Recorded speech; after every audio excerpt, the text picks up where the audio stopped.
Welcome to Real Estate Radio Live, an informative and engaging podcast discussing everything you need to know about the world of real estate. Your host, Joe Cachera, provides you with insight and guidance on how to buy, sell, finance, and invest in real estate. He also offers real estate tax management strategies, new construction advice, home improvement tips, and much, much more. And now, to guide you around the world of real estate, here's your host and Real Estate Radio Live team leader, Joe Cachera. Welcome in. This is Joe Cachera with Real Estate Radio Live, the podcast series as we continue through the week and we get things started. Just a reminder, we're with you 5 days a week. You can download the podcast, listen to them anywhere, anytime. On Mondays, Mike D'Ambrosio is with you.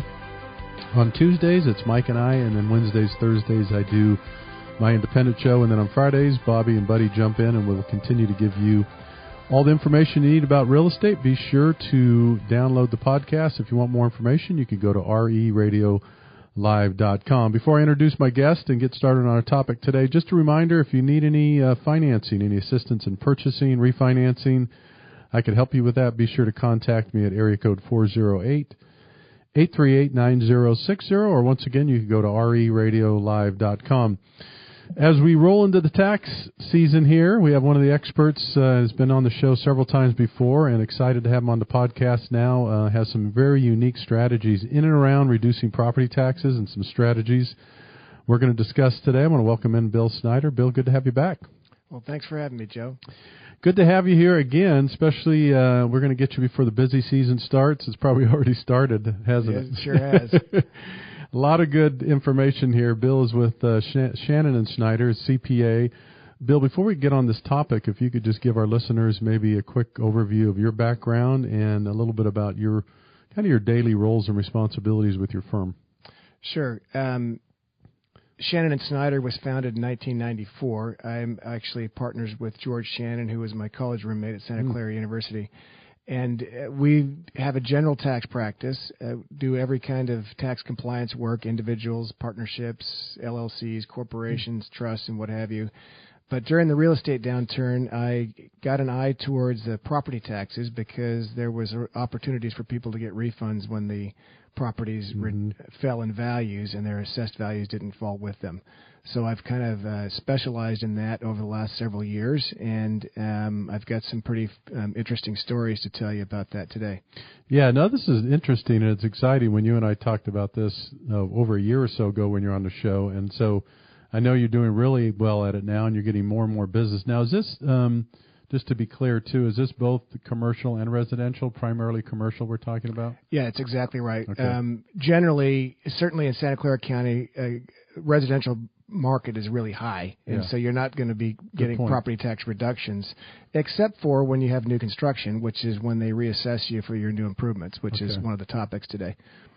Very good. So tell us a little bit about, I mean, obviously, I don't know, I think 4 or 5 years ago you said you discovered this, and there was really a niche out there that some people really needed some education, some guidance, and some consultation around this, and so far it represents a fair amount of your business. Tell us a little bit about maybe the market and if someone's listening here, if they own a building, a commercial building, the different entities, what are some of the things they may not know every year in out about potentially what some of the property taxes might be? Well, it kind of depends on what kind of investor you are or property owner or user you are. If you're a landlord and you've got a variety of tenants, then and the tenants pay the property taxes, then you're in pretty good shape. But a lot of times landlords would like to get those property taxes reduced so they can reduce their triple net charges to their tenants. And also, some people don't recognize that a tenant can file for a property tax reduction because he's paying the tax. So he's considered what they call an affected party. And so an affected party can file a property tax appeal. So not only landlords, but tenants should be aware if they're paying the property tax and they think it's too high. Santa Clara County, like I said, is pretty high market right now. We do property tax reductions throughout the state, and there are immediate counties in our vicinity that haven't recovered like Santa Clara County has. Like, for example, Santa Cruz. We've got some stories to tell you about Santa Cruz County. they haven't recovered, and they actually have properties that have snuck up in value. With the assessed value, they increased 2% per year, roughly. That's the maximum. And over time, that can catch up to be a pretty high number, where the real value today is oftentimes less than those assessed values. Wow. Well, we're going to go into more detail. Before we do that, we'll give it out towards the end of the show, too, but I always like to get that. If someone's interested in talking to you, Bill, about any of your services, particularly whatever it may be, what are some of the best ways to get a hold of you? Have a number, website? What's the best way to reach you? Sure. You could just call us. My main line number for Shannon and Snyder is 408-241-8700. And we have a website, which is sscpa.com. Great. Very good. So give us some examples. I mean, it's best for radio and podcasts, obviously. Stories or examples of some companies, groups, organizations, in terms of some of the commercial that you've really come in and did some work and saved some people. Give us some examples, if you would. Sure. A good example, I just resolved a couple of cases last week in Santa Cruz County. 2 different ownership groups, 2 different appeals, but both of them had their properties were under the market value was less than the assessed value. So throughout the process, we determined that the assessor, appraiser, and I agreed that each property was overassessed, and we agreed on the amount of the reduction. And then we also discussed the fact that the property tax exemptions on the property were miscalculated. So there was exemptions for the tenants in the building that were they're from UC Santa Cruz. So UC Santa Cruz in one building was renting some space for administrative use, and the calculation was considered to be 40% of the overall building. And in fact, they were only occupying 20% of the building. They just miscalculated somehow. So their exemption that's been in place since 2009 has been too high, which means that the landlords have been paying less tax than they should have been paying. And so now we have a situation where I got a reduction of about $1.8 million for this client for the overall value, but then we discovered that the exemption was incorrect. So when there's an error, the roll can be corrected as far back as 4 years. So in this case, the tenant is going to, or the landlord is going to get billed for the over exemption for the underpaid property taxes, and in this case, it's probably going to be about $30,000 per year. Wow. So we were talking about that situation, and I was not feeling good about it. Right? He hired me to help him save taxes, and we found out we're going to owe some more. But the fact is that the landlord wants to pay the correct amount of tax. The tenant's not going to be too happy, the one that's there that's paying the net leases. But anyway, so I said, well, what about the other property? Because I knew that the other property was downtown Santa Cruz, and it had some residential property that Santa Cruz was also UC Santa Cruz was leasing. And they calculated that percentage of the building was 17%. And I did the math and said, wait a minute, the square footage of their use is 32%. So they have been under. They've been getting less of an exemption than we should have. And I said, well, gee, that's an error correction too, right? So can we go back and get refunds? And the answer is yes. And in this case, they're going to get probably $35,000 per year for 4 years. Oh my gosh, that's significant. So it was quite a swing. Yeah. So in this case, I think that particular landlord is going to get about $140,000 refund, and they're going to have to share it with their tenants because the tenants paid it, right? But nonetheless, we're going to get it right now and going forward. That's a great example. I would think as I listen to that story, I don't know about every single, but a significant amount of commercial building property owners should hire someone like you to really do, I don't know if you want to call an audit, a consultation, just to really take a look at and see if there's anything you could do.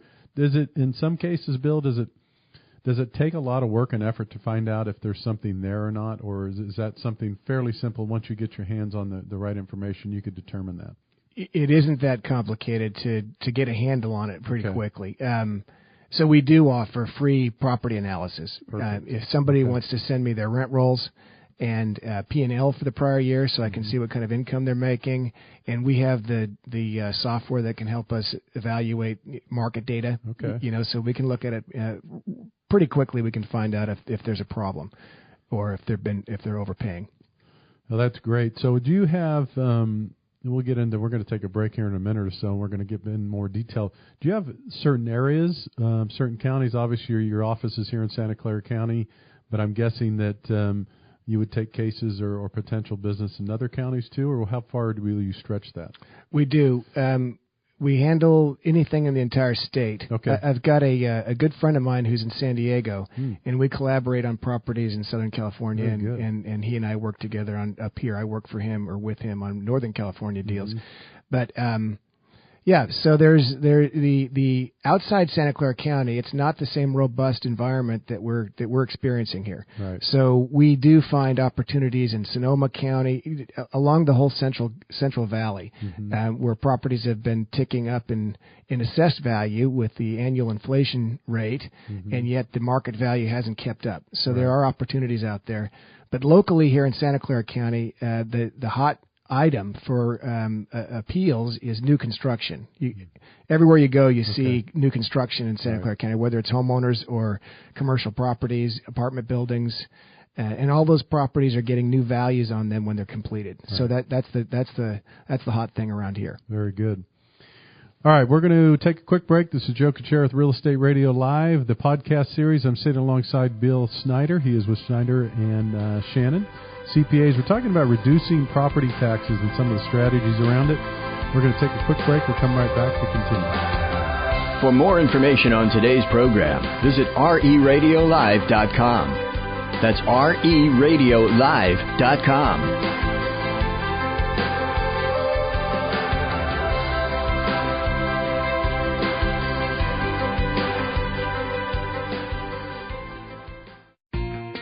Hi, this is Joe Cachera of Real Estate Radio Live. Thanks for tuning into our podcast. We are your go-to resource for all aspects of real estate, including buying, selling, refinancing, building, and legal and tax advice, and much more. You can subscribe to Real Estate Radio Live podcast on iTunes and Stitcher to listen to an engaging discussion about anything and everything real estate. So make sure you get our app, RE Radio Live, in the iTunes store to follow the show. Welcome back to Real Estate Radio Live. For more information on today's topic or guests, just visit reradiolive.com. That's reradiolive.com. Again, your host for today's edition of Real Estate Radio Live, Joe Cachera. Welcome back in. This is Joe Cachera with Real Estate Radio Live, the podcast series, as we continue through the week. Today, my guest is Bill Snyder. He is with Shannon and Snyder CPAs. So the specific topic today is reducing property taxes and strategies. Bill has implemented this strategy with commercial properties and really going in and analyzing these properties and how they could potentially save money. And I would encourage you, as we finish up the show here, if you have a commercial property, if you know someone, maybe you own properties, maybe anything, I would encourage you to contact Bill and just check and see if there's some opportunity here. It's a no-brainer. There's no cost associated, right, Bill, with if someone contacts you and say, hey, Bill, I mean, this sounds interesting, but where do I start and what can you do? I'm guessing you spend a little bit of time with them, see if it's worthwhile or not? Oh, yeah. Okay. Generally, we charge a contingent fee anyway. Okay. So we would be happy to evaluate the situation and with no fee, of course, and then we never charge a fee typically until the reduction is occurred and you've actually got a refund in your hand. That's perfect. So it's a win-win. And again, before we jump back into the topic here, reducing property taxes and strategies around it, Bill, if someone wants more information and wants to contact you, if you could give out your phone number and website again, that'd be great. Sure. It's Shannon and Snyder, and it's 408-241-8700, and the website is www.sscpa.com. Great. So one of the things I wanted to ask you a little bit about, so working with the clients, obviously, that makes all kinds of sense. There's a lot of opportunity out there. It sounds like uncovered opportunity. What about working with specific counties? Now, what is that like been? What kind of experience? Are they receptive to this? Are they pretty easy to work with? How does that process work? Well, I hate to generalize, but it's easy to do because the counties that are around the Bay Area, such as San Francisco, San Mateo, Alameda, Santa Clara, not as much Alameda, but those big three, San Francisco, San Mateo, and Santa Clara, super difficult to work with because they're, and it's just human nature, I think. They're very busy because there's a lot of property in those counties, right? There's a lot of parcels that they work with. And it gets easier as you work outside of this area. For example, if you're in the Central Valley in San Joaquin or Sonoma or Fresno or even Sacramento, the assessors are more likely to be friendlier and easier to work with and more taxpayer friendly than county aggressive. The Santa Clara County, for example, is super aggressive with respect to protecting their property tax base. So this would also be, as I'm listening and talking to you, is that, my God, this is so, I guess, far-reaching. What I mean by that is you could have an investment group that owns, 50 properties throughout a certain area, right? Commercial properties and all kinds of different moving parts. So this could include an individual owning a commercial property that he or she runs a business in. This could include, county stuff, educational departments, different things, and it also can include. There's really, I would guess that there's a lot of potential opportunity out there that people are untapped and people just don't know about. Yeah, a lot of our clients own multiple properties, and then we help them with all of them. And then a lot of them are property management companies too that run. They manage commercial properties, and those landlords expect the property managers to help them reduce their overall expenses, right? So we reach out to them, and it helps us because we get more than one client, and we gain some trust with certain property managers, and they refer us their work. But I wanted to just touch base one more time about the exemptions, the property tax exempt, the exempt property. I didn't really quite wrap that up. So if you're a landlord and you've got and you're wondering if your tenant could be exempt, there's specific categories. The properties that or the entity that is exempt from property taxes in California includes public libraries, museums, public schools, including all levels of school, including community colleges and state universities, and also places that are used exclusively for religious worship. Oh, okay. So I had a client in Southern California call me and said, "Hey, I just put another church in my retail strip." I go, "Another church?" And he said, "Yeah, I already had one there." And I said, "Oh, you didn't file any exemptions, I bet, did you?" And he said, "No." So we went back 4 years, filed his exemptions that we can do, and then of course we filed an exemption for the newest tenant too. So saves the building owner, saves the tenants money, right? So it's kind of neat. Give us, is there as people are listening to this, Bill, all over the place, is there a specific area or certain, like if you had red flags or if you had to say, hey, what I'm really finding out there is that the majority of people contacting me own these types of buildings, these types of structures, or is it just across the board? I mean, is it almost, there's so many different people that could be helped, it's just best for them to contact you and run those scenarios? Well, today I made mention that Santa Clara County is at the real estate market's very hot, as you know, right. And there's so much new construction. So that is the area around here that I get the most calls about, because the assessor's super aggressive. So when you get a property tax bill, they separate your real property between land and improvements. And as we know, Proposition 13 protects the increases of our property taxes by no more than inflation factor per year. So if somebody were to demolish their improvements and make new ones and construct a new property, the only thing they can reassess is the new improvements. They can't increase the value of the land. So the way the assessor does this in Santa Clara County is they go out and do an overall evaluation of the new property, and then they subtract what they consider the fair market value of the land and arrive at the new improvement value. And typically that is as much as 100% more than what the landlord paid for the new property or the homeowner. And so we have to force the assessor to substantiate some kind of 100% entrepreneurial profit motive or possibility, and suggest to them that they are trampling on our Proposition 13 rights because they're assessing too much value to improvements when it's really the land that should be that is improved in value because of the new improvements that have been placed on it. And so that's the challenge that we have, and that's what I'm getting the most calls on today is home remodels, room additions, commercial properties that are being rebuilt or remodeled. Right. Give us another example, if you will, of someone that you helped, commercial, resident. I mean, give us, if you maybe one or two. We have about 4 minutes or so left in the podcast of some examples so people get a real feel for, boy, this might be something I could do or they could better relate to it. Okay, here's a good one. Property owner, homeowner in 2012 bought a nice piece of property in Palo Alto. Not a significant lot, only 7,500 square feet, but it's a great neighborhood.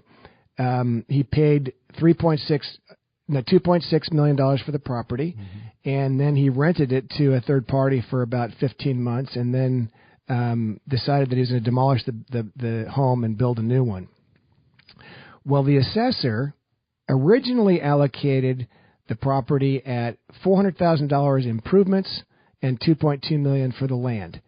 And then when he pulled his demo permit about 18 months later, they reclassified the entire amount of the improvements to land, suggesting that, well, we think that your purchase price was really for the land because now that you've done pulled a demolition permit, we know you bought this property just for the land, so therefore we think the fair market value of the entire purchase price should be allocated to land.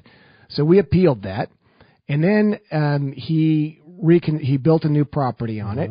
And he spent $1.8 million, and the assessor put a value on it. They appraised the value of just the improvements of $4.5 million. Wow. Right. So we said, well, this is a little crazy. Yeah. So we appealed the value of the improvements, and we appealed the reclassification of the improvements to land. And when it came down to the hearing, the assessor was willing to submit that the value of the reclassification was incorrect. So we won that, and also agreed to reduce the value of the improvements from $4.5 million to $3.6 million. And we said, well, wait a minute. He only spent $1.8 million. Why isn't the $1.8 million considered fair market value? He paid an independent contractor. It wasn't his brother-in-law. He didn't do the work himself. He paid somebody who made a profit, who had risk and incentive to build these. And they're all brand new improvements, and the value is what he paid. We maintain. And so we went to the hearing. We don't have the results yet. I argued for cost plus 25% entrepreneurial profit, and argued that his 100% entrepreneurial profit from $1.8 million to $3.6 million was silly. It's just it was way too high. So we're still waiting on the results of that. We just did that presentation about a month ago, and so we'll see how that goes. But we already know we've got some kind of reduction because we won the reclassification, and then he offered some reduction for the improvements. That's a great example. We have about a minute or so left to go.